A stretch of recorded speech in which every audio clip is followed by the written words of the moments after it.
दोस्तों, आज मैं फिर से एक नई कहानी के साथ आप लोगों के बीच उपस्थित हुआ हूँ। अगर आप अपने जीवन में कुछ नया सीखना चाहते हैं तो चैनल को सब्सक्राइब जरूर कर लें, क्योंकि सीखने से ही जीवन में खुशियाँ आती है। तो चलिए शुरू करते हैं। एक गांव में चारों ओर एक खबर फैली थी कि एक बड़ा साधु गांव के बाहर एक पेड़ के नीचे अपना एक आश्रम लगाया है।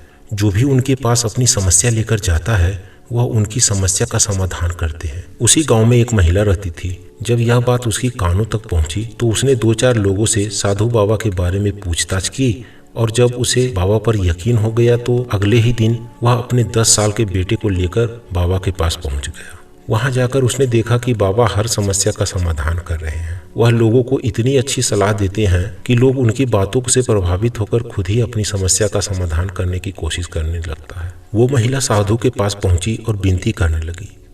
उसने कहा, हे महाराज, मुझे कुछ ऐसा उपाय बताइए कि जिससे मेरा बेटा मिठाई खाना छोड़ दे। इसे मिठाई खाना बहुत अच्छा लगता है, मगर इसके पेट में कीड़े हो जाते हैं। यह बार बार बीमार हो जाता है। डॉक्टर ने भी कहा है कि जब तक यह मिठाई खाना नहीं छोड़ेगा यह ठीक नहीं हो सकता। कृपया कर आप कुछ ऐसा उपाय बताइए कि यह मिठाई खाना छोड़ दे। महिला की बात सुनकर साधु सोच में पड़ गया। उसने महिला से कहा, आप 3 दिन बाद मेरे पास आइए, तभी मैं आपको उपाय बताऊंगा। महिला हैरान हो गई। उसे बहुत आश्चर्य हुआ। जो साधु बड़ी से बड़ी समस्याओं का समाधान चुटकियों में कर देते हैं, उसके लिए मेरी समस्या का समाधान करने में 3 दिन लगेंगे। यह सोचते हुए वह चुपचाप वहां से चली गई। 3 दिन के बाद महिला फिर से साधु के पास पहुंची। साधु ने उसे एक उपाय बताया। उस उपाय को अपनाकर महिला के बेटे ने मिठाई खाना बंद कर दिया। वह पूरी तरह से स्वस्थ हो गया। कुछ दिनों बाद महिला फिर से साधु के पास पहुंची।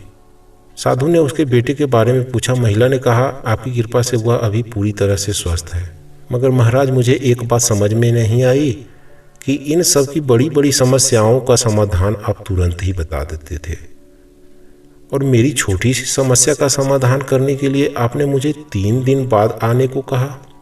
साधु मुस्कुराए और मुस्कुराते हुए कहा, बेटी, दरअसल मैं भी बहुत मिठाई खाता था, इसलिए मैंने तुम्हें 3 दिन बाद बुलाया, ताकि पहले मैं मिठाई खाना छोड़ सकूं, क्योंकि जिस समस्या से मैं खुद ग्रस्त हूं उसका समाधान मैं किसी और को कैसे बता सकता हूं। साधु की बात सुनकर महिला चुप हो गई। उसे यह बात समझ में आ गई थी कि वास्तव में यह साधु बहुत ही बड़े त्यागी हैं, क्योंकि एक सच्चा ज्ञानी वही हो सकता है जिसने सारे लोभ मोह बंधन का त्याग किया हो।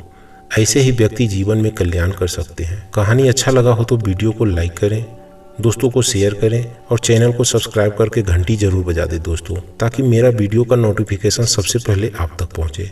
Thanks for watching.